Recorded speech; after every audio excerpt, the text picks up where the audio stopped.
सम्मानीय सभापति मोर भातृप्रतिम बसंत गगৈ डांगरिया, गड़गांव महाविद्यालय अध्यक्ष ज्येष्ठ भातृ डॉक्टर सब्यसाची महंत डांगरिया, प्राक्तन विधायक कुशल दुवरी डांगरिया, टाई अहोम उन्नयन परिषदर अध्यक्ष मयूर बरगोहांई डांगरिया, এই অঞ্চলৰ বিশিষ্ট সমাজকৰ্মী সুৰুজ দিহিঙীয়া ডাঙৰীয়া, মোৰ অতি মৰমৰ আটাচুৰ বিষয়ববীয়াসকল, মোৰ অতিকৈ শ্ৰদ্ধাৰ শিৱসাগৰবাসী ৰাইজ, সাংবাদিক বন্ধুসকল, সুধীবৃন্দ, মোৰ জীৱনত আজি এটা উল্লেখযোগ্য দিন। আজিৰ দিনটো সঁচাকৈ মোৰ জীৱনৰ এটা উল্লেখযোগ্য দিন। ৰংঘৰৰ বাকৰিত এনেকৈ কেতিয়াও আহি এই বিহুৰ উৎসৱত অংশগ্ৰহণ কৰা নাছিলোঁ। আজি অংশগ্ৰহণ কৰাটো বাদেই আপোনালোকে এই অনুষ্ঠানটো শুভাৰম্ভণি কৰি মোক যি সন্মান প্ৰদৰ্শন কৰিলে সেই কথা মই সদায় মনত ৰাখিম আৰু আপোনালোকৰ ওচৰত কৃতজ্ঞ হৈ থাকিম। বিহু অসমীয়া জাতিৰ আয়ুস ৰেখা। বিহু নহ'লে অসমীয়া জাতিটোৰ চিনাকি বিশ্ব দৰবাৰত হয়তো একোৱেই নাথাকিব।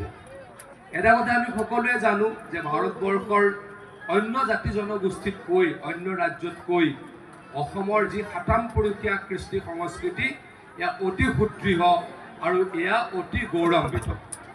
আজি এই মাত্ৰে যেতিয়া মই ইয়াতে বিহু নৃত্য প্ৰদৰ্শন কৰোঁতে চাই আছিলোঁ, অতনুদাই মোক কৈছিলে এইটো তেতিয়া কেইবাটাও বিহুৰ বা কেইবাটাও অঞ্চলৰ ফিউজন আছিলে।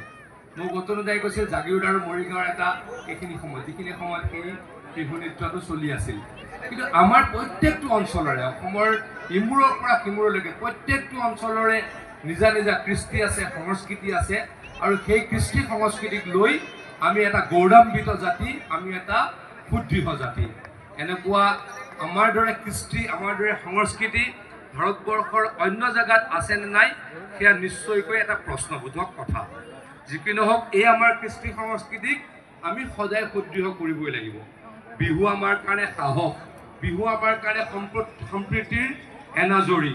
এই বিহুক আমি আগুৱাই লৈ যাবলৈ প্ৰত্যেকজন ব্যক্তিয়ে প্ৰয়াস কৰিছিল, প্ৰয়াস কৰিছোঁ, ভৱিষ্যত প্ৰজন্মই প্ৰয়াস কৰিব। তাৰ কাৰণে সকলোকে আহ্বান জনাইছোঁ।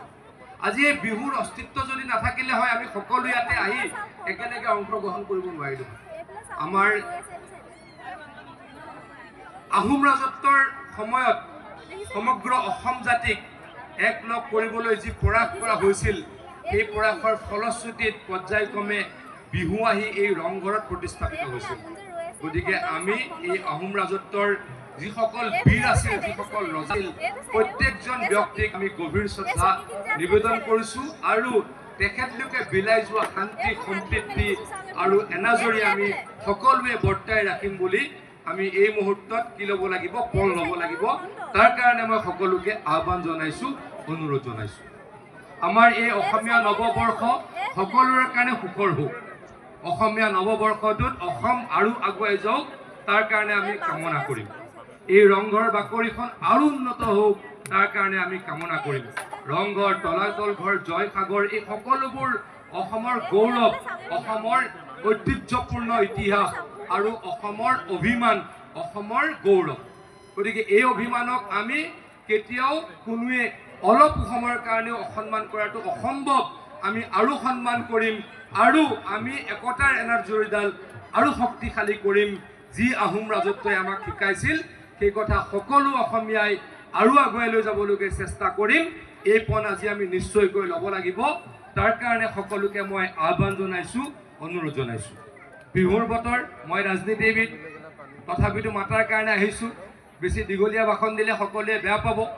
আমাৰ এটাই উদ্দেশ্য যে জাতিটো সুদৃঢ় হ'ব লাগে। এই বিহুৰ মাধ্যমেৰে হওক বা অন্য আমাৰ সংস্কৃতিৰ মাধ্যমেৰে হওক, জাতিটো সুদৃঢ় হ'ব লাগে। জাতিটো ধান বান কৰাৰ সপোন আমি কোনোৱে দেখিব নালাগে। তেতিয়াহে আৰু বিশ্ব দৰবাৰত আমি দপদপাবলৈ সুযোগ পাম, সুবিধা পাম। উঠি অহা নৱ প্ৰজন্মক তাৰ কাৰণে কাম কৰিবলৈ, অহৰহ কাম কৰিবলৈ মই এই আপাহতে অনুৰোধ জনাইছোঁ, আহ্বান জনাইছোঁ। এই ৭ বিহুত আমাৰ অসমখনত সকলোতে আনন্দ উৎসৱৰ ঢৌ বলে। সকলোৱে আনন্দ উৎসৱত অংশগ্ৰহণ কৰোঁ। মোৰ কেতিয়াবা অনুভৱ হয়, কেতিয়াবা আমি আনন্দত এনেকৈ মতলীয়া হৈ যাওঁ, ৰাতিপুৱা সময়ত বেয়া খবৰ পাওঁ। ৰাতিপুৱা সময়ত কি বেয়া খবৰ পাওঁ? উঠি অহা ডেকা ল'ৰা ছোৱালী কেইটামানৰ দুৰ্ঘটনাত মৃত্যু হৈছে। আজি ক'ব নাপায়, বিহুৰ সময়ত এই কথা নকাৰাত্মক কথা ক'ব নাপায়, তথাপিতো কিয় কৈছে, যথেষ্ট আমাৰ ডেকা ল'ৰা ছোৱালী আছে। আহ্বান জনাইছোঁ, আমি জাতিটো উঠি নাযাওঁ, জাতিটোৰ এই উঠি অহা ল'ৰাই, উঠি অহা ছোৱালীয়ে জাতিটোৰ কাৰণে কাম কৰিব, অসমৰ কাৰণে কাম কৰিব, অসমীয়াৰ কাৰণে কাম কৰিব। তাক মই আজি এই ৰংঘৰ বাকৰিৰ পৰা আহ্বান জনাইছোঁ।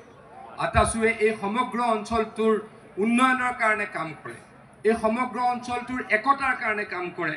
তেখেতলোককো মই এই আপাহতে অন্তৰৰ হৃদয়তম কোণৰ পৰা ধন্যবাদ জ্ঞাপন কৰিছোঁ। এই আকৌ কৈছোঁ, এই অনুষ্ঠানটো মোৰ কাৰণে আজি এটা জীৱনৰ এটা উল্লেখযোগ্য অনুষ্ঠান বা উল্লেখযোগ্য দিন। আকৌ ভৱিষ্যতে কেতিয়াবা আপোনালোকে মাতিলে আহিম বুলি আশা ৰাখিছোঁ আৰু ভগৱানৰ ওচৰত প্ৰাৰ্থনা জনাইছোঁ, অসমীয়াৰ ভাল হওক, অসমৰ ভাল হওক, সকলোৰে উন্নতি হওক, এইখিনি কামনা কৰি আজিৰ এই বিহু উদ্বোধন হোৱা বুলি আহ্বান ঘোষণা কৰি বক্তব্য সামৰিছোঁ। ধন্যবাদ, নমস্কাৰ, জয় অসম।